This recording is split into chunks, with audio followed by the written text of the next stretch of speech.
प्यारे देशवासियों, नमस्कार। किसानों के संघर्ष को लगातार 264वां दिन आज हो चुका है। बिल्कुल बेरोक टोक, सरकार की कोई चिंता नहीं है इनकी तरफ देखने की, कोई वो नहीं है इनकी दिलचस्पी। लेकिन किसान जो मन बना के आया है, देखिए देश का किसान जल्दी से संघर्ष करने आता नहीं है, क्योंकि वो अपने काम में इतना व्यस्त होता है, उसको बाहर ये इस किस्म की चीज़ों के लिए समय नहीं मिलता है।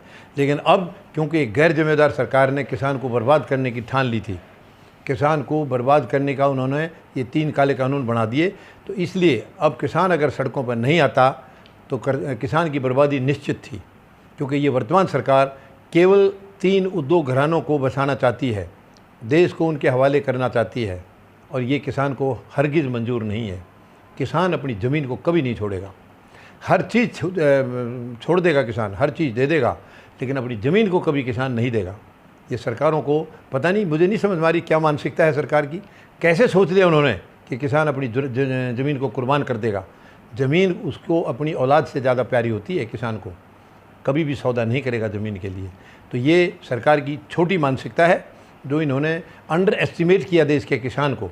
देश का किसान बहुत भोला है, बहुत सीधा है, बहुत मेहनती है और देश प्रेमी है, लेकिन वो हरगिज़ मूर्ख नहीं है, कमज़ोर नहीं है।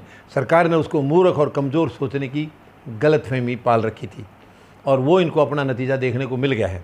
इन्होंने सोचा था रात के अंधेरे में अध्यादेश ला करके, सोचा हम कभी न कभी इसको पास करा देंगे संसद से और ये कानून बन जाएगा, और वही किया भी उन्होंने। विपक्ष की भी इसमें बराबर की भूमिका है। आज विपक्ष देश को बेवकूफ़ बना रहा है। वो सरकार के साथ भागीदारी है, उसकी बराबर की भागीदारी है। वरना अगर विपक्ष चाहता तो ये राज्यसभा से कानून कैसे पास हो गई। ठीक है, लोकसभा में सरकार की मेजोरिटी है, बहुमत है, मगर राज्यसभा में इनका बहुमत नहीं था, तो वहाँ से कानून पास हुए हैं। इसका सीधा सीधा मतलब है कि विपक्ष का इसमें हाथ है। कहीं न कहीं विपक्ष को डरा के रखा हुआ है, क्योंकि अब दुर्भाग्य इस देश का यह है कि 74 साल में जो सरकारें रही हैं तकरीबन भ्रष्टाचार में लिप्त रही हैं। तो नेता जो हैं उनको कहीं न कहीं उनके अंदर कमियां हैं, भ्रष्टाचारी हैं। बहुत सारे नेता वो अपने आप को या अपनी स्किन को बचाने के लिए सरकार की हाँ में हाँ कर रहे हैं। जो सरकार बोल रही है वो उसकी सीधी सीधी उसमें हाँ मिला रहे हैं। यही दुर्भाग्य है इस देश का। विपक्ष का काम है कि जो सरकार फैसले कर रही है उसको तोलना है, उसको संविधान की कसौटी पर तोलना है, देशवासियों की ज़रूरत की कसौटी पर तोलना है।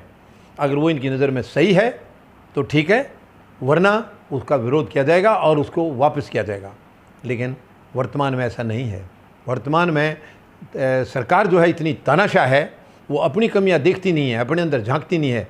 विपक्ष को अपनी तरफ मिलाने के लिए उनको डरा धमका रही है। सारी संवैधानिक एजेंसियाँ इन्होंने अपने हाथ में कर रखी है, लेकिन अब नहीं है। अब 264 दिन आज किसान आंदोलन की हो चुके हैं और किसान ये फैसला कर चुके हैं, चाहे 2024 तक बैठना पड़े या उसके बाद भी बैठना पड़े, जब तक 3 काले कानून रद्द नहीं हो जाएंगे हम यहाँ से नहीं जाएंगे।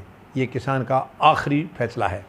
इसमें किसी भी हालत में वो कोई हालातों से मंजूर नहीं करेगा, हालातों से समझौता नहीं करेगा। ये किसान कई बार कह चुके हैं। अब ये सरकार को देखना है कि वो तुरंत इनकी बात को समझती है या फिर ये अपनी तरीके से ये आगे इस सरकार को ही आउट करने का एक अपनी प्लान ये सोचे बैठे हैं। किसान ने ये सोच लिया है कि अब अगर ये सरकार आगे इसी तरह जिद पर रहती है तो हम सरकार को ही बाहर करेंगे, क्योंकि देश के लिए सरकार जो बनती है वो देशवासियों के लिए बनती है, और देशवासियों का भला नहीं करेगा उस सरकार का रहने का कोई हक नहीं है। तो अब मुझे पूरा भरोसा है ये सरकार, मुझे नहीं लगता दिसंबर के बाद चल पाएगी। तो अब दिसंबर के महीने में इनको पैकअप करके रेडी रहना पड़ेगा। किसान अब इतना दबाव बनाएगा सरकार के ऊपर। ये सरकार संवैधानिक नहीं है, गैर जिम्मेदार है, और ये तानाशाही हमारे संविधान में कहीं भी लिखी नहीं है। हम तानाशाही नहीं झेल सकते हैं। धन्यवाद। जय जवान, जय किसान, जय हिंद।